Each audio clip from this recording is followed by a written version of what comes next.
Bienvenue à la deuxième partie de notre thème sur les enseignements du Christ à l'Église et je vous souhaite une bonne écoute. En prenant les textes originaux, comme tu disais, Voilà. pour comparer avec les textes. Alors là, c'est un exemple que je vais donner par rapport aux doctrines, donc aux apôtres, puisqu'on a dit tout à l'heure, les évangiles sont arrivés avant l'apôtre Paul, donc ils sont arrivés après la mort quasiment des disciples. Mais on a dit comment les disciples ont vécu après la mort de Jésus, la résurrection, et quand le Saint-Esprit est venu, on a vu que l'Église est née. Et on a dit tout à l'heure aussi que ils étaient sous les psaumes, hein, c'est vrai, parce que quand tu vois, Paul a dit à Timothée, ramène-moi les parchemins, les psaumes, etc. Il donne chez les Éphésiens, il dit, lisez les psaumes, etc. C'est une très bonne chose. Mais moi, ce qui m'a interpellé, je voulais qu'on lise quand même les textes, où on voit qu'il n'y avait que la Torah, et les disciples étaient là. Les docteurs de la loi étaient attachés à la Torah, les disciples de Jésus étaient sur les instructions du Seigneur Jésus. Et le Saint-Esprit est descendu. Alors, on va voir une confrontation qui va arriver. Il y a quelqu'un en particulier, Saul de Tarse, qui a écouté le discours d'un jeune homme qui s'appelle Étienne, qui a rappelé tout ce que la Torah a dit sur la venue de Jésus, avant qu'il meure, quand il était lapidé. C'est incroyable. Il a cité, il parle de Moïse, il a quitté de Moïse, il parle d'Abraham, il descend jusqu'à Jésus. C'est incroyable. Donc, on montre bien que la Torah est importante pour amener quelqu'un à Jésus. C'est ce qu'ils avaient. Hein. Malheureusement, aujourd'hui, les gens parlent que du Nouveau Testament, ils ne parlent pas de la Torah. D'autres, ils parlent de la Torah, ils ne parlent pas du Nouveau Testament. Les chrétiens sont embrouillés. Donc moi, je pense que les deux vont ensemble parce qu'il est l'accomplissement, Jésus. On est d'accord? Et là, regardez, cet homme-là vient de naître, il s'appelle Saul de Tarse. On va voir cet homme, qu'est-ce qu'il a dit? Qu'est-ce qu'il a dit réellement? Les promesses de Jésus et ce que Jésus a donné comme instruction, on va voir, ça va se réaliser dans la vie d'un homme qui s'appelle Saul de Tarse. Écoutez bien. Donc, les promesses, oui, livre des Galates, les promesses et les doctrines du Christ. Écoutez bien, Galates à partir du chapitre 1er. Chapitre 1er. Le premier. Un peu long la lecture. Écoutez, il est dit. Verset 1er aussi. Premier aussi. Non, 11. Galates chapitre 1 à partir du verset 11. Écoutez bien. Il est dit, je vous déclare, frères, que l'évangile qui a été annoncé par moi n'est pas de l'homme. Vous voyez déjà? L'évangile, dit l'apôtre Paul, que l'évangile qui a été annoncé par moi n'est pas de l'homme. Car je l'ai ni reçu, ni appris d'un homme, mais par une révélation de Jésus-Christ. Comment? C'est par le Saint-Esprit. Donc, ça montre déjà que Jésus, le Seigneur, quand il a parlé, donné des promesses que le Saint-Esprit viendra, vous enseignera toutes choses, il prendra ce qui est à moi, dit Jésus, et vous enseignera les choses à venir. On a la concrétisation ici par l'apôtre Paul, bien sûr à Pierre. Et là, comment? Amen. Et là, suivez, il est dit, vous avez su, en effet, quelle était autrefois ma conduite dans le judaïsme. C'est quelqu'un qui maîtrisait la Torah, qui connaissait les Écritures, qui maîtrisait le Pentateuque, les 5 livres de Moïse. Il te les déverse avec vérité. C'était un homme connu dans les synagogues. Le chef de la loi, les docteurs qui étaient là, connaissaient Paul. Et là, il dit, vous avez su, en effet, quelle était autrefois ma conduite dans le judaïsme. Comment j'ai persécuté à outrance et ravagé l'église de Dieu. Et comment j'étais plus avancé dans le judaïsme que beaucoup de ceux de mon âge. Vous voyez? C'était quelqu'un qui connaissait les 5 livres de Moïse. Il maîtrisait le judaïsme. Et il dit, et de ma nation. Donc, il était même avancé par beaucoup de jeunes de sa nation à l'époque. Paul était connu. Et il dit, étant animé d'un zèle excessif pour les traditions de mes pères, mais lorsqu'il plut à celui qui m'a mis à part de le sein de ma mère et qui m'a appelé par sa grâce, de révéler en moi son Fils, afin que je l'annonçasse parmi les païens, aussitôt, je n'ai consulté ni la chair, ni le sang. Alors, vous voyez ici, moi j'aimerais bien voir la tradition. C'est pour ça, et quand je vois la tradition de ces textes-là, en hébreu, c'est-à-dire que les gens qui traduisent, parce que c'est écrit en grec, l'original, c'est que Paul disait là, la réalité, qu'est-ce qu'il disait réellement? Là, on voit, Paul dit, je n'ai appris de personne, ni par la chair, ni par le sang. Aucun pasteur, aucun docteur, il n'a fait pas d'école biblique. Il a fait l'école biblique de Gamaliel. Mais là, c'était pas Gamaliel, c'était maintenant une autre école biblique d'une personne qu'on appelle le Saint-Esprit. Parce qu'il dit, je n'ai consulté des personnes, ni de la chair, ni du sang. Mais il dit, je montais point à Jérusalem vers ceux qui furent apôtres avant moi. C'est incroyable. Il n'est pas orgueilleux. C'est comme toi aujourd'hui, mon frère. Tu décides de ne pas aller dans une école biblique. Tu décides de ne pas aller dans une église. Tu dis, Jésus, si c'est vrai ce que dit la Bible, enseigne-moi. Tu t'enfermes quelque part. Tu pars en vacances. Tu restes 2 ou 3 ans quelque part dans un pays sans faire une école biblique. Et Dieu t'enseigne. C'est ce que Paul a vécu ici. Il dit qu'il n'a consulté personne. Mais il connaissait la Torah. Il connaissait ce que avaient enseigné les prophètes. Mais il n'était pas là quand Jésus a parlé aux 11 disciples parce que Judas était mort. Marc chapitre 16, Jean, le livre des Jean, et on voit Matthieu 28, quand il dit « Enseignez-les tout ce que je vous ai enseigné, transmettez le message », Paul n'était pas là. Les 11 étaient là, Paul n'était pas. Mais on voit ici, ce qu'il dit est tellement intéressant. Écoutez ce qu'il dit, mon frère. Il dit encore « Et je montais point à Jérusalem vers ce qui fut apôtre avant moi. Mais je partis pour l'Arabie. Et je revins encore à Damas. » Dans les textes, il a fait 3 ans en Arabie. Incroyable. Paul a fait 3 ans en Arabie sans vie. Pierre, Jean et Jacques. Il a refusé personne, aucun apôtre. Et pourtant, logiquement, il devait aller voir les anciens apôtres avant lui. Pierre, Jean et Jacques. Mais il ne les a pas vus avant. Il est parti d'abord. Sans monter à Jérusalem, il part à Damas. 3 ans. Écoutez ce qu'il dit. Il dit, 3 ans plus tard, je montais à Jérusalem pour faire la connaissance des Céphas. Et je montais 15 jours plus tard, mais je ne vis aucun d'autre des apôtres, si ce n'est Jacques, le frère de Jésus, les frères du Seigneur, et dont je vous ai écrit, voici, devant Dieu, je ne mens point. J'allais, oui c'est ça, je ne mens point. J'allais ensuite dans les contrées de la Syrie et de la Sicilie. Or, j'étais inconnu de visage aux églises de Judée qui sont à Christ. Seulement, elles avaient entendu que dire... Celui qui autrefois nous persécutait annonce maintenant la foi qu'il s'efforçait alors de détruire. Et ces églises-là glorifiaient Dieu à mon sujet.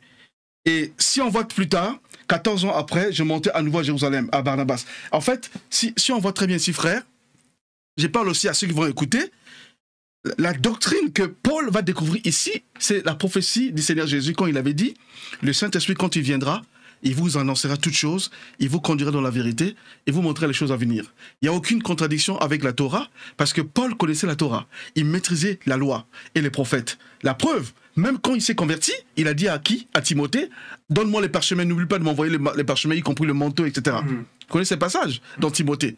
On voit que Paul lisait toujours les psaumes. Parce que c'est là où il découvrait, parce qu'il a fait 3 ans en Arabie, jeûne, prière, la lecture de la Bible, il comprenait que dans la Torah, il fallait qu'il comprenne le secret. Puisque avant, Paul avait le voile. Bien qu'il était dans la Torah, il ne comprenait pas qui était le Christ. Il avait le voile. Il fallait que le voile lui soit ôté. Dès qu'il a découvert, il a vu maintenant qui est le Christ, il a compris. Et quand vous voyez la Sainte Seine, comment Paul a décrit la Sainte Seine? J'ai reçu du Seigneur ce que je vous enseignais. Jésus dit, je vous ai transmis l'évangile afin que vous puissiez enseigner aux autres. Et Paul dit, j'ai reçu du Seigneur ce que je vous enseignais. Alors, mon frère, moi je pense qu'aujourd'hui, nos églises ont un problème parce que nous ne laissons pas la place à ce que le Seigneur Jésus avait dit, de faire confiance au Saint-Esprit et de suivre ses instructions. Le baptême, nous le faisons. Gloire à Dieu. C'est bien, hein? On fait le baptême. Amen. On va dans le monde entier prêcher la bonne nouvelle, c'est bien. Mais le gros problème, mon frère, que nous avons aujourd'hui dans nos églises, c'est enseigner la doctrine du Christ. Pour qu'on puisse devenir des véritables disciples, voilà. Des véritables talmidim, oui. Des véritables étudiants de la doctrine du Christ. Et Paul, cet exemple est très, très, très important parce qu'il précise que pendant 3 ans, il n'y a pas eu de contact avec les apôtres. Oui. Il veut dire que les apôtres, ce n'est pas les apôtres qui lui ont apporté l'évangile. Oui. Mais c'est Christ lui-même qui est venu lui apporter l'évangile. Et pendant 3 ans, c'est le Christ qui l'a enseigné. Oui. Qui l'a enseigné. Qui veut dire qu'il n'y avait pas cette... il n'y a pas la différence au niveau des doctrines. Il n'y a pas la contradiction. Cette union, cette continuité avec les apôtres. Parce que les apôtres sont la base Et après, on est les fils des apôtres. Oui. Et lui, il n'a pas eu au départ ce privilège parce que comme il persécutait les chrétiens, et ça, il y avait des gens qui n'avaient pas confiance en lui. Et c'est pourquoi il s'est éloigné. Et le Seigneur a permis que, dans un premier temps, il a pu voir trois des apôtres. Et après, 14 ans plus tard, il a pu les voir parce que c'est dans le livre des Actes qu'on nous montre que lui et Barnabas, ils sont allés emmener Colette, etc. Ils étaient en church ensemble. Voilà. Et c'est après ça que le Seigneur a dit de mettre à part Paul et Barnabas pour l'œuvre à laquelle que je les ai appelés. Mais c'est pour montrer que le Saint-Esprit l'a enseigné pendant ces 3 ans. Mais aussi, mais parce que les disciples, leur rôle, c'était de transmettre de génération en génération. Et Paul n'a pas eu ce privilège parce que... Alors, moi, ma question, est-ce que Luther a été enseigné par le Saint-Esprit comme Paul? On voit cette découverte-là, que le juste vient par la foi et avait faire la contradiction, qui est une contradiction avec les écrits des apôtres. Est-ce que, pour moi... Luther n'a pas été inspiré par le Saint-Esprit. Moi, je peux dire, c'est vrai, il n'a pas été inspiré. Je pense qu'on est inspiré par notre environnement. Et Luther, il était dans un environnement antisémite. Parce que tous ses enseignements, c'est toujours un enseignement anti-juif. Contre quelque chose. Et l'enseignement du Christ est basé sur l'amour. Amen. L'enseignement du Christ est basé sur l'amour des autres, même sur l'amour de tes ennemis. Allez voir l'amour de son peuple. L'enseignement du Christ dit, je vous dis, parce que la Torah dit d'aimer son prochain et d'haïr son ennemi. Parce que le mot ennemi, il ne faut pas pour le prendre de la Torah comme nous le prenons aujourd'hui. Ton ennemi, ça peut être celui qui est autour de toi. Mais dans la Torah, l'ennemi, c'était l'étranger. Ça veut dire que, parce que le Seigneur voulait que l'Israël, un peuple saint, Et détaché, soit mis à part, quoi. Détaché des étrangers.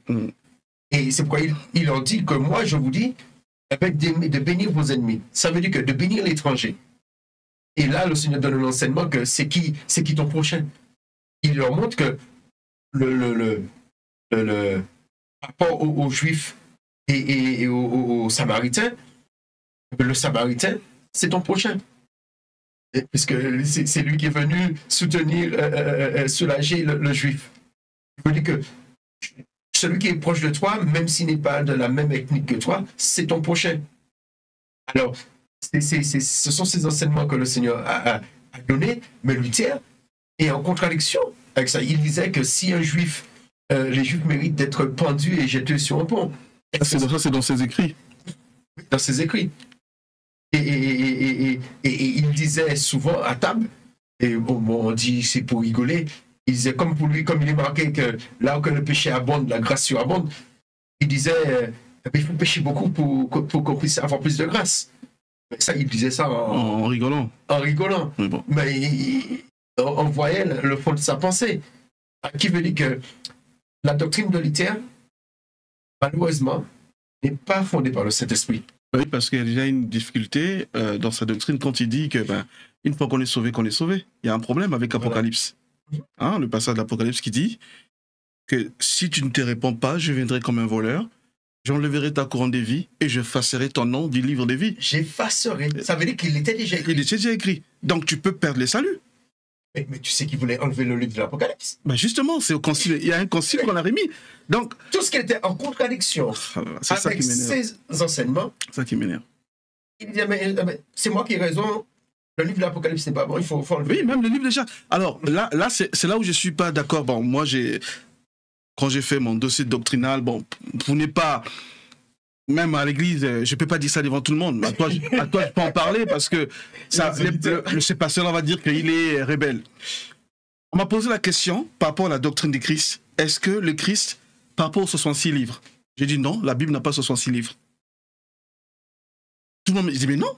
Alors, est-ce que c'est Dieu qui leur a dit d'enlever l'Apocalypse et de remettre encore l'Apocalypse? Est-ce que c'est le Seigneur qui leur a dit d'enlever le livre de Maccabée? De Maccabée, est-ce que c'est Dieu qui a dit ça? Puisque le Seigneur lui-même d'étudier ça. Et il a respecté, Il a respecté ça. Les livres d'Enoch, Jésus lisait ça, c'est écrit. Hein, parce que s'il ne lisait pas ces livres-là, il n'aurait pas dit exactement, mot pour mot, la prophétie quand il a annoncé le retour de Christ, hein, son retour. Quand il parlait il a parlé de l'abomination de la désolation, dont le prophète de Joël a parlé. Il parle d'Enoch aussi, Jésus, hein, qu'on voit bien. Et Jude parle de... Donc, c'est des livres. Donc, à un moment donné, et j'ai dit non. Moi, après, chacun croit ce qu'il veut. Hein. L'évangile, aujourd'hui, n'est pas vraiment respecté. Donc, pour moi, par rapport à ce que tu dis, Luther a fait beaucoup d'erreurs. Gloire à Dieu, il a découvert que le juste vivra par la foi. Mais la foi, sans les œuvres, ne peut pas aller ensemble. Les deux vont ensemble. En plus, le Seigneur dit que plus c'est pas tous ceux qui disent Seigneur, Seigneur, qui entreront dans mon royaume, ceux qui font ma volonté. Oui. Il veut dire que si tu dis Seigneur, Seigneur, tu as la foi. Oui. Si tu chasses des démons, c'est parce que tu as la foi. Si tu prophétises, c'est parce que tu as la foi. Amen. Et le Seigneur dit, je ne vous ai jamais connu. Ça veut dire pourquoi? Parce qu'ils n'ont pas eu des bonnes œuvres. Et les œuvres sont très importantes. On sera jugé selon nos œuvres. On n'est pas sauvé par nos œuvres, mais on sera jugé selon nos œuvres. Parce que, qu'est-ce qu'il est dit? Hier, je faisais un enseignement parce que comme c'est la fête de Sukkot, les Juifs, ils ont 4 espèces de... Il y a 3 branches, trois branches d'arbres, et puis un fruit qui est comme un citron, pour célébrer Sukkot, pour célébrer la joie. Et ils disent que ces 3 branches, ces trois éléments, ces 3 espèces représentent des Juifs différents. Et on peut dire que ça représente des chrétiens différents. Le citron, ça s'appelle le citrac, ça représente le cœur. Mais le citron a une bonne odeur et ça se mange. Et puis les autres, ils ont une seule qualité ou ils n'ont aucune, et ils ont un défaut. Pardon. Il y a celui qui a la branche de palmier. La branche de palmier se mange, mais ça n'a pas d'odeur. Après, tu as la myrrhe, ça a une bonne odeur, mais ça ne se mange pas. Et puis après, tu as la saule qui n'a pas d'odeur et qui ne se mange pas. C'est pour montrer que on peut avoir la connaissance et puis ne pas avoir les bonnes œuvres. Le citron, c'est celui qui a une bonne odeur, mais ça se mange. Hein? Ça veut dire qu'il y a, c'est comme si le fait de manger, ça veut dire que celui qui a la connaissance et puis qui a des bonnes actions, une bonne odeur. Le palmier, la branche de palmier, c'est celui qui a la connaissance, mais qui n'a pas de bonnes actions. Et on risque d'être comme je pourrais dire ces chrétiens, que le Seigneur dira, tu avais la connaissance, tu as ces démons, tu avais la prophétie, mais tu n'avais pas de bonnes actions. Parce qu'il continue de dire, tout ce que vous faites pour l'un des plus petits, c'est comme si c'est à moi que vous les faites. Ça veut dire que s'il n'y a pas du prochain, on ne manifeste pas l'amour du prochain, même si nous prophétisons. Et Paul le dit. Je parlerai les langues des anges, je jouerai la prophétie. Si je n'ai pas l'amour, je ne suis rien. Ouais. Qui veut dire l'amour, c'est les œuvres. Amen. Et quand Paul dit la foi seule, c'est faux, puisqu'il dit il y a 3 choses qui demeurent, la foi, l'espérance et l'amour. Et la plus grande des choses, c'est l'amour. Qui veut dire que la foi, c'est bien, mais il y a plus que la foi. Il y a l'amour. Et qui veut dire que la foi seule, c'est pas une doctrine qui vient du Christ. Il y a l'espérance, mais il y a aussi l'amour. On ne peut pas baser notre doctrine que sur la foi. C'est pourquoi on fait beaucoup d'erreurs, parce qu'on se dit, par la foi, je ferai telle chose. On imagine qu'on développe la pensée positive. On se dit que, comme tu veux telle chose, fais de l'éternité des délices, il te donnera ce qu'on te désire. Tu ne cherches pas à savoir si c'est quelque chose que le Seigneur a mis sur ton cœur, mais c'est ce mari-là que tu veux, c'est cette femme-là que tu veux, c'est ce travail-là que tu veux. Tu dis, c'est par la foi, je l'aurai. Par la foi, je l'aurai. Mais est-ce que notre foi doit être basée sur la parole du Christ? Aujourd'hui, nous avons le Saint-Esprit. Notre foi, est-ce qu'elle vient de l'enseignement du Saint-Esprit? Est-ce qu'elle vient d'une parole du Saint-Esprit? Tu veux ce travail-là, tu veux faire telle chose, tu veux prendre telle direction. Est-ce que c'est... Tu crois, tu vas réussir. Mais est-ce que c'est le Saint-Esprit qui t'a dit d'aller dans cette direction? Et des fois, le Seigneur peut permettre que ce que nous désirons, que nous l'ayons, même si au départ, ce n'était pas sa volonté. On peut le voir avec le peuple d'Israël. Des fois, ce n'est pas le plan du Seigneur, mais comme ils ont demandé ça, non. Il même dit que le Seigneur se reprend. Il vous le donne. Mais après, il ne faut pas étonner qu'on ait des problèmes. Il me dit que la foi seule ne suffit pas. Oui, il faut les œuvres. Il faut les œuvres. Les œuvres ensemble. Parce que sinon, notre prochain, on dit que mais la loi est abolie. Mais s'il n'y a pas de loi, pourquoi on invente encore d'autres lois? Comment le monde peut fonctionner sans loi? Un monde ne peut pas fonctionner sans loi. Un monde ne peut pas fonctionner sans règles. Tant qu'on sera sur Terre, on aura besoin des lois. Et dans les lois de la Torah, comme je vous ai dit, la Torah, ce n'est pas la loi. Dans la Torah, il y a de la loi. Parce que le livre de Genèse, ce n'est pas la loi. L'histoire de la création, ce n'est pas la loi. Mais c'est la Torah, c'est l'enseignement. Et dans l'enseignement, il y a des lois. Et ces lois, il y a des lois qui établissent la relation entre Dieu et nous. Et puis il y a des lois, la relation entre les hommes. Tu aimeras ton prochain comme toi-même, honore ton père et ta mère, ne pas commettre d'adultère, ne pas voler, ne pas convoiter la femme de ton prochain, etc. Ce sont des lois entre les hommes pour qu'on ait une base pour vivre. Je veux dire que c'est pourquoi il dit qu'il n'est même pas venu enlever une lettre. Parce que jusqu'au bout, on aura besoin des règles. Mais simplement qu'il y a des lois qu'on n'a plus besoin parce que c'est Christ qui est maintenant le temple. Et nous-mêmes, nous sommes devenus le... Et c'est lui qui est notre souverain sacrificateur. Il veut dire qu'aujourd'hui, on n'a plus besoin d'aller à Jérusalem. Parce qu'en fait, il n'y a plus de temps, on n'a plus besoin de faire de sacrifices. Malheureusement, tu penses quoi de ça? Parce que bon, ça aussi, parmi les doctrines du Christ, parce que c'est les thèmes, donc en gros, ça aujourd'hui, j'ai remarqué aussi, des chrétiens s'inventent, quand ils vont à Jérusalem, devant le mur de lamentation, pour moi, c'est je le cache, hein, pour moi, c'est l'idolâtrie. Je n'ai pas besoin d'aller devant le mur de lamentation pour aller prier. Et pourquoi? Il y a plein de chrétiens qui font ça. Ça fait partie des doctrines. Pour moi, c'est l'idolâtrie. C'est vrai que le fait d'aller sur la terre sainte... Non, mais pour prier, je suis d'accord pour aller sur la terre... Vas-y, mon frère, vas-y. Le fait d'aller sur la terre sainte, ça rappelle des souvenirs. Oui. Moi, je n'ai jamais été, mais je pense qu'il y a une certaine émotion. Oui. Le fait de mettre ses pieds où que le Christ a mis ses pieds. Oui. Parce que, bon, nous lisons les évangiles, mais quand tu vas devant le mur de la lamentation, et puis tu imagines avant que ce temple soit détruit. 40 ans avant que ce temple soit détruit, le Seigneur a prononcé une parole. Il a dit qu'il ne sera plus pierre sur pierre dans ce lieu. Et voir que la parole que le Seigneur a prononcée a été réalisée 40 ans après. C'est bien de pouvoir faire cela. On n'est pas obligé d'aller se faire baptiser dans le Jourdain, mais c'est vrai, ça reste un bon souvenir. Ça reste un bon souvenir, mais c'est pas parce que tu t'es baptisé dans le Jourdain que tu es mieux baptisé. Tu es mieux baptisé que celui qui s'est baptisé dans les Noirs. Oui, voilà. Et il me dit que je suis le meilleur chrétien. Mais, voilà. Bah oui, après, ceux qui se baptisent dans le Jourdain, combien des âmes ils sauvent aussi, hein, on se compare pas, mais bon, le but c'est de sauver les âmes, être un modèle. Voilà. Et puis autre chose, c'est surtout prier devant le mur des lamentations. Moi, ça me gêne complètement. J'ai pas besoin. Tu peux prier dans ta partout. chambre. Bah oui, partout. Mais les gens, ils prient devant le mur de lamentation, comme des Juifs. Et ça, en fait, c'est que les gens ne comprennent pas. Je donne toujours une image très simple. C'est des choses que tu connais, mon frère. L'apparition de Jésus, non, l'apparition des pierres, des deux patriarches là, Élie et le prophète. Et Moïse. Et Moïse. On voit Moïse et Élie qui apparaissent.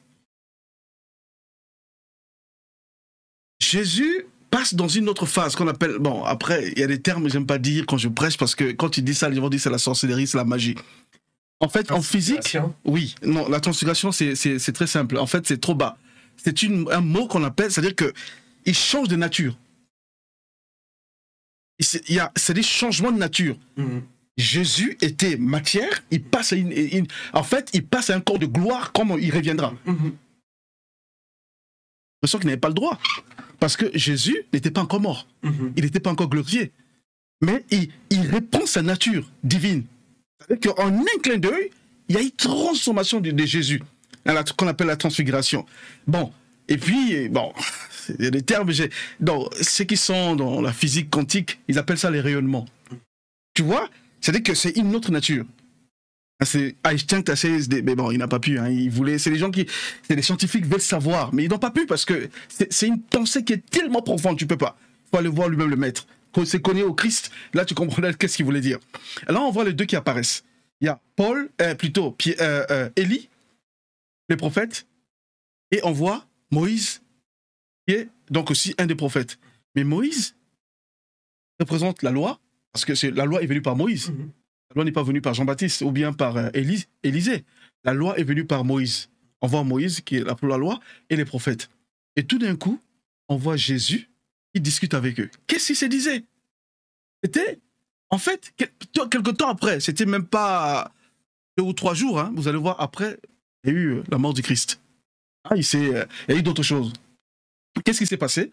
On voit le prophète, donc Moïse qui représente la loi, et Élisée qui représente le prophète. Tout d'un coup, ils discutent tous les trois. Il y a une voix qui apparaît, qui parle, la voix parle, et on voit tout d'un coup, les deux disparaissent, et que Jésus qui revient. Il est tout seul maintenant. Bon, j'aime dire aux gens, c'est vrai que vous le savez, que Jésus est l'accomplissement de la loi et les prophètes, parce que même cette voix, qui est le Père qui a parlé, il dit maintenant, écoutez-le. Il est en nous, comme tu le disais, il est le temple du Saint-Esprit, nous sommes le temple du Saint-Esprit, Jésus-Christ habite en nous par le Saint-Esprit, et il nous dit maintenant, écoutez-le. Il ne dit pas, ne plus écouter ce que Moïse a dit.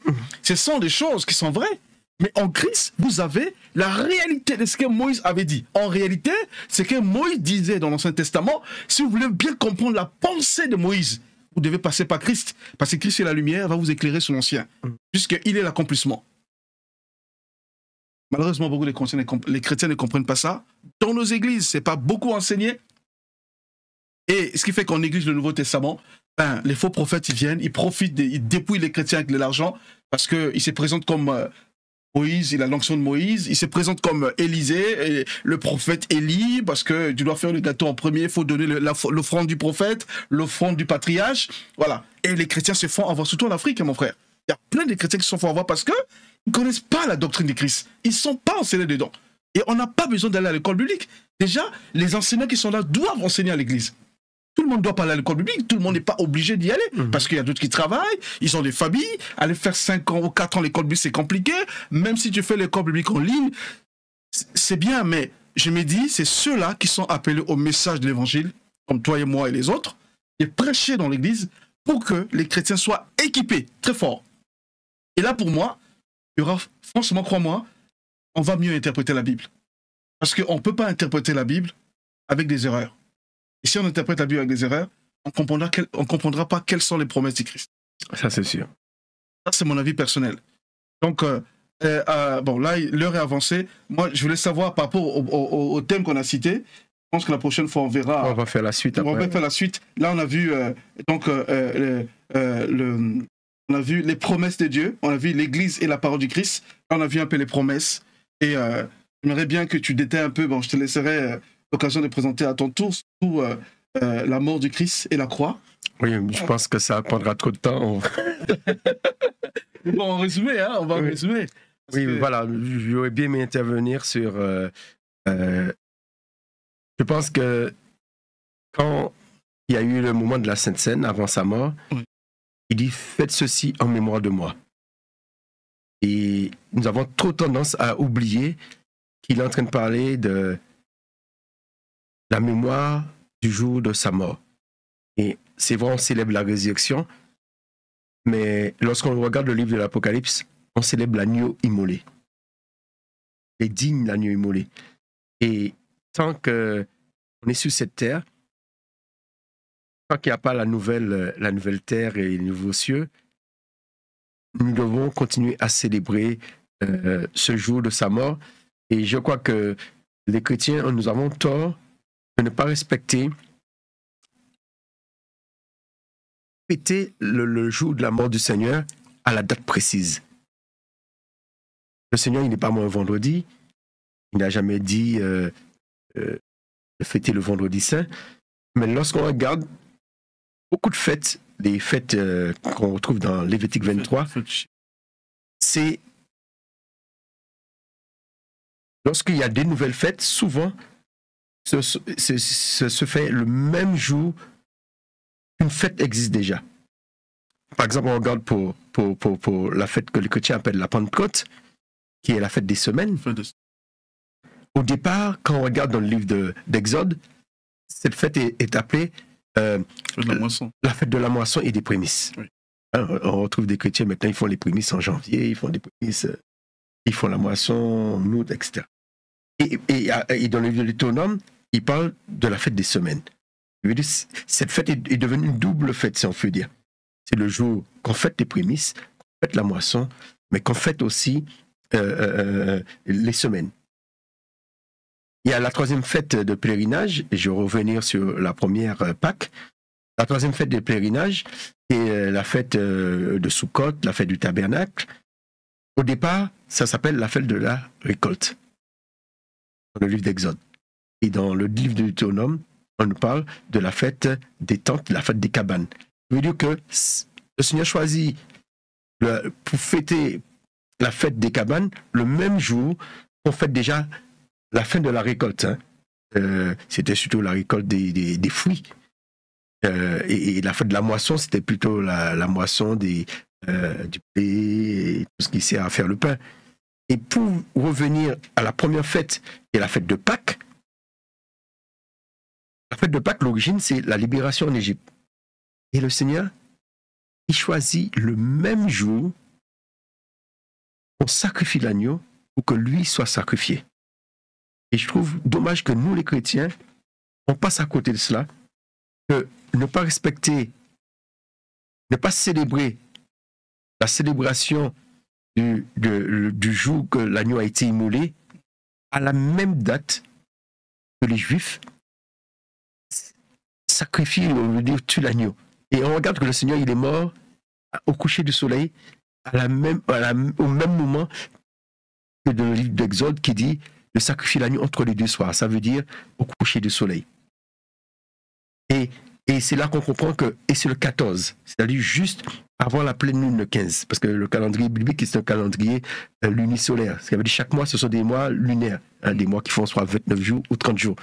Et on voit que les Juifs, le 15, le jour de la pleine lune, c'est le jour du premier jour des pains sans levain, qui est un jour de Shabbat, dans Lévitique 23. Et selon notre doctrine, on a cru que c'est le samedi du 7e jour, le 7e jour de la semaine, qui est un jour de Shabbat ordinaire. Mais là, on nous précise que c'est un jour de Shabbat, un grand jour de Shabbat. Ça veut dire que ce n'est pas un Shabbat ordinaire, ce n'est pas le Shabbat du 7e jour. C'est le Shabbat du premier jour des pains sans levain. C'est le Shabbat, le jour qu'on fête la Pâque. Parce que le 14, c'est le jour qu'on tue l'agneau pascal. Et c'est ce jour-là qu'on appelle la Pâque. C'est-à-dire que c'est au moment que l'agneau passe de la vie à la mort. La Pâque, c'est pas lorsque le Christ est passé de la mort à la vie. La Pâque, c'est au moment qu'il a rendu l'âme. Au moment qu'il a rendu l'âme. Il a dit, Père, reçois mon esprit. C'est à ce moment-là, il est passé de la vie à la mort. C'est ce passage de la vie à la mort. Et en même temps, c'est ce passage du jour au soir. Et c'est ce passage à la pleine lune. Et c'est ce jour de pleine lune que les Juifs ont mangé leur dernier repas en Égypte. Et c'est ce jour de pleine lune que l'ange est passé par-dessus les linteaux, sur les portes, et il a frappé tous les premiers-nés égyptiens. Et on voit que le Seigneur lui-même, qui est le premier de la création, il a été frappé. Il veut dire que c'est dommage. On voit que tout ce que le Seigneur a fait est basé sur la Torah. C'est dommage qu'on n'a pas pris cela, on a inventé une nouvelle Pâque. On a inventé que la Pâque, c'est le jour de la résurrection. On a inventé que le Christ, il est mort vendredi. Il n'a pas respecté les 3 jours, les 3 nuits. Et on voit que quand les Juifs sont partis, ils sont partis le 15. Ils ont marché pendant 3 jours et 3 nuits. Je veux dire que ils ont marché le 15, le 16 et le 17. Je veux dire, le 17, c'était un vendredi. Et le premier jour qu'ils se sont reposés, c'était le 18. On voit que le Seigneur, après les 3 jours, le 18, il est ressuscité. Surtout qu'à la Pâque, les gens mangent. Ils mangent vraiment à la Pâque. Aujourd'hui, dans les églises. Hein. Et puis, on prêche la Pâque, mais on ne vit pas la Pâque. Voilà. Et on voit que lorsque le Seigneur est ressuscité, si il était ressuscité le jour de la Pâque, il a mangé de l'agneau, il a mangé du pain et du poisson aussi. Il a fêté la Pâque avec eux. Il a fêté la Pâque avant de mourir. Oui. Qui veut dire il a fêté la Pâque la veille de la fête de Pâques. Parce qu'il y a une différence entre le jour de la Pâque et le jour de la fête de Pâques. La Pâque, c'est le 14, c'est au coucher du soleil. C'est le jour qu'on sacrifie l'agneau. C'est ça la Pâque. Et la fête de Pâques, c'est au moment qu'on mange l'agneau. C'est le 15, pour rappeler le dernier repas en Égypte. Et on voit que le Seigneur, son dernier repas était le 14. Et le dernier repas des Juifs en Égypte, c'était le 15. Et donc pour qu'il fasse 3 nuits, il fallait que ce soit un lundi, c'est ça? Non, c'est-à-dire qu'il est mort un mercredi après-midi. Et il est resté, parce que les jours commencent au coucher du soleil. Mercredi soir, c'est la première nuit. Jeudi soir, deuxième nuit. Vendredi soir commence le Shabbat. Non, mercredi soir au jeudi soir, ça fait le premier, non? Oui, ça fait premier. Et le jeudi soir, vendredi, ça fait 2. Ça fait 2. Et le vendredi soir commence. Samedi soir, ça fait 3 jours. Ça fait 3 jours. Donc, qui veut dire que le soir, le samedi, on passe au premier jour de la semaine. Donc il est ressuscité le premier jour de la semaine, samedi, c'est ça? Soit le samedi après, le samedi soir. Donc dimanche, c'est. En fait, comme les jours commencent. Dimanche, le premier jour de la semaine commence le samedi soir et finit le dimanche au coucher du soleil. Oh, ok. Ça veut dire qu'il est ressuscité, il n'a pas attendu les 12 coups de minuit. Dès que le Shabbat est terminé, on est passé au 18. Et on voit que cette règle, lorsqu'il fallait déplacer le tabernacle, il y avait toujours ces 3 jours. Et le Seigneur dit que maintenant, on n'a plus besoin d'aller à Jérusalem. Il dit que d'utiliser ce temple, il y a 3 jours, je le rebâtirai. Il veut dire qu'aujourd'hui, c'est lui qui est le temple de la rencontre. C'est lui qui est le tabernacle. C'est lui c'est en lui qu'on peut retrouver le lieu très saint, qu'on peut rentrer en contact avec le Seigneur. Il fallait qu'il passe 3 nuits et 3 jours. C'était obligatoire. Et ne pas mémoriser cela, ne pas perpétuer cela, banaliser cela, on est en train de passer à côté d'un enseignement. Et puis, comment on peut faire croire aux Juifs un enseignement, un Christ qui ne respecte pas la Torah? Lui, il a respecté la Torah. Lui, il est le temple. Il est resté le temple, avant de le remonter, il fallait 3 nuits et 3 jours. Bon, après, partout, il y a des fois aussi, Jésus. Oui, mais là, il a respecté 3 nuits et 3 jours parce qu'il est le temple. Lorsqu'on démontait le tabernacle, on marchait 3 nuits, 3 jours. Oui, mais c'est ce qu'il avait dit. 3 jours après, il est resté 3 jours dans le ventre de Jonas. Hein. C'est aussi pareil. Voilà. 3 jours, la résurrection. Et le fait de banaliser cela, on dit, tu choisis le jour que tu veux, parce que quand tu regardes le vendredi soir, s'il était mort le vendredi soir, chez les Juifs, le vendredi soir, on est déjà au Shabbat. Et comment il peut rester le jour du Shabbat et ressusciter le premier jour de la semaine? Il n'est pas resté seulement une nuit dans le sein de la terre. Et regarde, pourtant, c'est écrit. Et jusqu'à maintenant, comme on a nos jours commencent à minuit, on se base sur notre calendrier. Alors, justement, il y a un gros problème parce que j'ai parlé de ça, je disais que moi, même le retour du Christ, je ne regarde pas ça selon les calendriers ou les calendriers. C'est selon les calendriers. En fait, le retour du Christ, et Dieu compte selon les dates. Même quand tu regardes même de la création de Moïse, Abraham, les prophètes, la venue du Christ, le Saint-Esprit et le retour du Christ, celui-là, c'est selon les calendriers juifs en général, parce qu'ils respectent les fêtes. Et un peu... Même dans le livre de l'Apocalypse, quand il parle les 2 prophètes qui vont venir. Oui, bien sûr, c'est respecté, il va respecter ça. Et c'est pour ça, moi, quand je vois, il y a des, même là, par exemple, là, il y a des troubles en Israël, Voilà, vous avez vu ce qui se passe là actuellement en Israël. Voilà, il y a beaucoup de choses qui se passent. C'était le jour là où nous sommes en fait des Kippour. Non, là, c'était le Sukkot. Sukkot là. Oui, c'était hier le dernier jour. C'est pas Kippour là, non? Non, Kippour, c'était le 10. Et là, aujourd'hui, on est le 23. Et le 23 du 7e mois. Ah, d'accord, ok. Ok, donc là, c'est plus les attaques ont eu des fêtes importantes quand même. Oui, pendant Sukkot, qui est la fête, c'est une fête de joie. Et au moment qu'on se rassemble, oui. et pour célébrer le temps qu'ils ont passé, pour se rappeler du temps qu'ils ont passé dans le désert, les 40 ans dans le désert. Oui. Bon, après, ce qui est quand même dommage, c'est que parmi ces juifs-là, ils ne sont pas les vrais juifs. Parce que comme disait Jésus, ils se disent juifs, mais ils sont dans la synagogue de Satan. Quand on voit les politiciens qui se disent juifs, qui vont, je dirais, qui mettent des kippas et tout, mais qui fêtent toutes les fêtes juives, mais qui ne sont pas vraiment des vrais juifs. Comment tu peux expliquer ça? Pour moi, si tu ne trouves pas qu'en fait, ils salissent la communauté, il y a plein des ministres ici qui sont juifs, qui sont dans la politique, les banquiers, les machins, mais qui participent donc aux guerres en Afrique, les enfants qui sont kidnappés, violés, font des sacrifices dans des cultes kabbales. Ils sont les juifs, hein. On les voit dans les synagogues, mais de la nuit, ils font autre chose. Et tu ne trouves pas que il y a une confusion par rapport au vrai juif? Pour ça, on aura l'occasion d'en parler peut-être parce qu'on n'a pas le temps, mais moi, non, mais certainement, ça me titille un peu parce que pour moi, un vrai juif, c'est que comme nous sommes juifs par la foi, par rapport aux enfants d'Abraham, nous sommes frères, nous avons un seul père. Mais ça, on en parlera. Moi, je pense que j'ai des questions à te poser là-dessus aussi parce qu'il y a trop de discussions là-dessus. Les gens qui disent, tu le vois à la synagogue, là, avec tout ce qui se passe là, tous les politiciens se rassembler, ils vont être dans les synagogues avec des kippas, machin et tout. Et il y a des faux, et pas des vrais juifs. Des vrais juifs. Mais la fête de Sukkot. Qui le suit? C'est un vrai juif. C'est pas un juif, c'est 10 juifs comme ça. Mais la fête de Sukkot, normalement, tout le monde est concerné. Parce qu'il est même dit dans le livre de Lévitique, même l'autochtone, ça veut dire que le Cananéen qui n'était pas juif devait habiter aussi dans les Sukkot, dans les soukas, dans les cabanes. Oui. Et qui veut dire que tous ceux qui sont à Jérusalem devaient respecter cette fête, qu'ils soient juifs ou pas juifs. Oh. Alors, bon, c'est très long. Ça marche. Bon, on va arrêter notre partage là, parce que l'heure est avancée.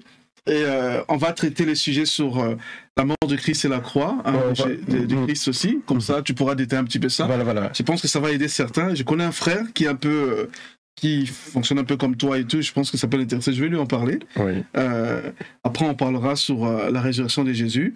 Et un grand thème important, c'est le retour du Christ. Ça, faut vraiment qu'on le traite parce que là, nous sommes quasiment... Quelqu'un disait, Jésus est à la porte. C'est-à-dire que là, il attend seulement le signal du Père pour qu'il descende. Tout est accompli, tous les signes, sauf la construction du temple. Mais la venue du Saint-Esprit, c'est intéressant aussi. Oui, bien sûr. Parce que David dit, ne me retire pas ton Esprit Saint. Ça veut dire qu'il avait l'Esprit Saint. Et Joël dit que... l'Esprit du Seigneur sera sur toute chair. L'important qu'on puisse travailler aussi pour savoir, mais avant le Christ, est-ce que certains avaient l'Esprit Saint? Et après, quelle est la différence? Est-ce que c'est quelque chose, avant le Christ, c'était quelque chose d'exceptionnel? David, Moïse, les prophètes, et puis, après le Christ, ce qui était exceptionnel est devenu pour tout le monde. Et on peut se poser cette question, puisque toute chair, est-ce que parmi les toutes chairs là, on voit lorsqu'il y avait pour les repas du Christ, on comptait que les hommes, on comptait pas les femmes et les enfants. Même lorsqu'il y avait des dénombrements, on comptait pas, dans le livre de Nombre, on comptait pas les femmes et les enfants. Même on comptait à partir de 20 ans. Mais est-ce que l'Écriture dit, dans les actes de la prophétie du prophète Joël, je répandrai mon esprit sur toute chair. Est-ce que les femmes sont concernées? Les enfants sont concernés? Est-ce que les vieillards sont concernés? Je veux dire que si eux, ils sont concernés,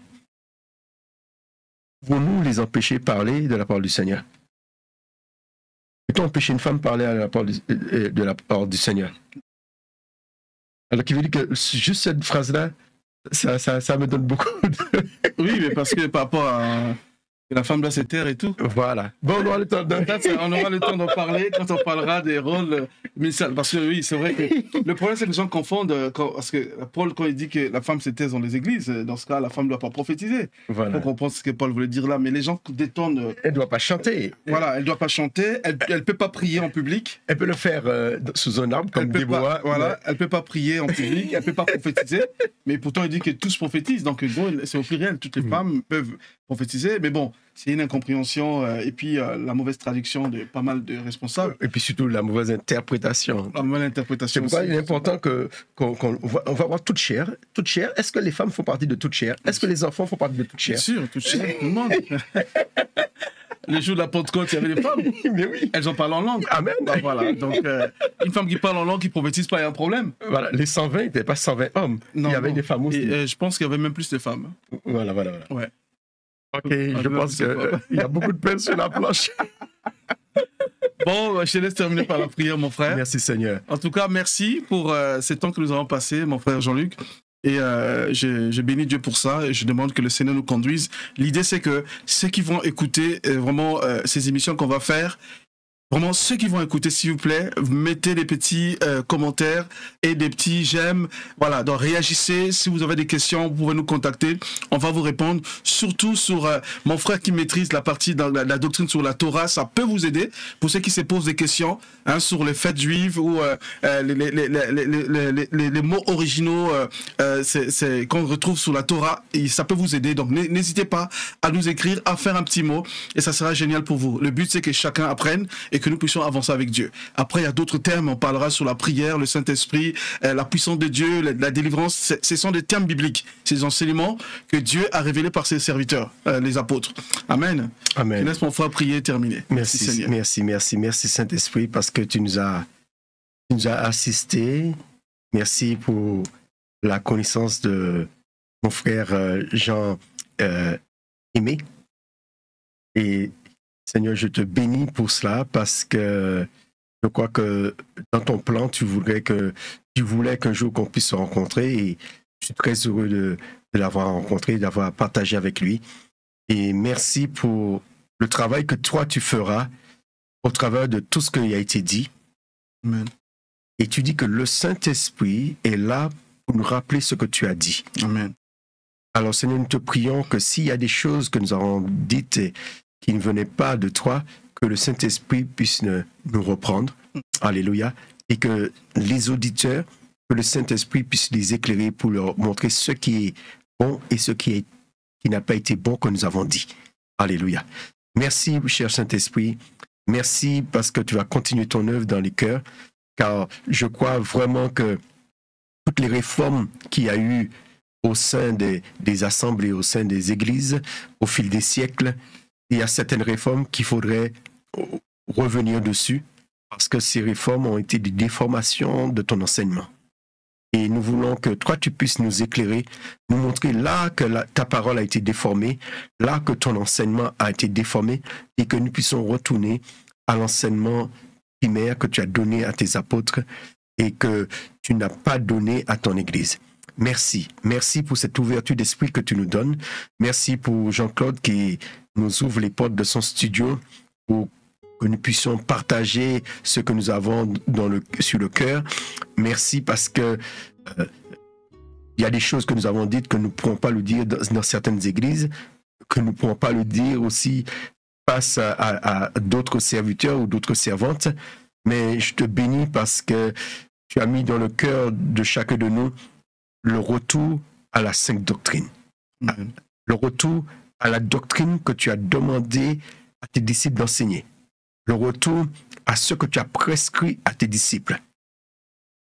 Alors Seigneur, ouvre nos yeux et montre-nous dans nos credos, dans nos professions de foi, ce qui n'est pas de toi. Merci de pouvoir nous éclairer sur la doctrine de Luther, afin que l'Église protestante, l'Église évangélique, l'Église adventiste, tous ceux qui sont basés sur la doctrine de Luther, que toi tu nous montres ce qui ne vient pas de toi et nous montre, Seigneur, vraiment ce qu'il faut abandonner. Alors Seigneur, nous savons que toi tu es amour, tu dis qu'il y a 2 commandements qui est la base, c'est d'aimer notre Elohim de tout notre cœur, de toute notre pensée, de toute notre force, et d'aimer notre prochain comme nous-mêmes. Et Seigneur, nous te prions vraiment que tout ce que nous enseignons soit basé sur ta crainte et sur ces deux commandements, l'amour pour toi et l'amour pour notre prochain. À toi seul soit la gloire, à toi seul soit l'honneur, à toi seul soit la puissance. Ton nom est Yeshua, qui signifie celui qui sauve, celui qu'on peut crier, qui est le cri du salut. Ton nom est le cri du salut, le cri de celui qui sauve. Alors je te prie pour s'il y a quelqu'un qui écoute en ce moment et qui a besoin d'être sauvé, que Seigneur, qu'il puisse se tourner vers toi et tu puisses l'enlever là où il est, dans le bourbier qu'il est. Tu puisses le sauver des eaux qui le couvrent. Seigneur, tu puisses le sauver de la noyade, que tu puisses le sauver vraiment des griffes de l'ennemi. Alors Seigneur, toi qui es le sauveur de l'humanité, nous voulons faire comme Bartimée, appelé Seigneur, par le fils de David, par le fils d'Élohim. Viens et sauve-nous, sauve les églises de notre aveuglement. Non, Jésus. Seigneur, sauve tes fils qui sont aveugles. Bartimée qui est le fils de Timée, mais tous tes fils, Seigneur, qui sont aveugles. Nous qui sommes aveugles dans nos églises, ouvre nos yeux. Ouvre nos yeux comme tu as ouvert les yeux de Bartimée, Seigneur. Alléluia. Afin que nous puissions te reconnaître. Nous ne voulons pas seulement t'entendre comme Bartimée, mais nous voulons te voir comme Bartimée. Alléluia. Montre-nous ta gloire. Comme il dit mes oreilles avaient entendu parler de toi. Maintenant, mon œil te voit. Seigneur, c'est cette dimension que nous voulons arriver dans l'Église. Nous ne voulons pas seulement entendre parler de toi. Nous ne voulons pas seulement entendre parler de ta gloire, mais nous voulons voir ta gloire. Seigneur, montre-nous ta gloire. Montre-nous ta gloire. Montre-nous ta gloire. Nous savons tout ce que nous avons parlé. Il y a des choses qu'on se dit qu'on ne le verra pas de notre vivant. On ne verra pas de réforme de Luther qui soit réformée de notre vivant. Mais Seigneur, montre-nous ta gloire. Montre-nous ta gloire. Nous savons que cela était possible. Seule ta parole est éternelle. Aucune doctrine n'est éternelle. Seule ta parole est éternelle. Seule ta parole ne passera pas avant que le ciel et la terre ne passent. Alors, toutes les doctrines humaines qui ont commencé depuis Constantin et jusqu'à aujourd'hui, Seigneur, nous te prions vraiment de faire un travail et de nettoyer ton peuple. Nettoyer ton peuple parce que tu reviens chercher une assemblée sans tache ni ride. Une assemblée qui n'est pas attachée à Luther, qui n'est pas attachée à Constantin, qui n'est pas attachée à aucune doctrine d'homme, mais une assemblée comme une colombe blanche. Blanche, comme tu l'as fait, comme tu l'as donné à tes apôtres comme enseignement. Alors Seigneur, vraiment que cette parole reste dans notre cœur. Cette parole de Matthieu 28, d'enseigner ce que tu as prescrit à tes apôtres. Que nous qui enseignons, Seigneur, que nous puissions poser cette question, est-ce que ce que nous enseignons, tu as enseigné cela à tes apôtres? Est-ce que les apôtres ont enseigné cela? Que ton nom seul soit béni. Amen. Amen. Gloire à Dieu. Amen. En tout cas, merci et à très bientôt.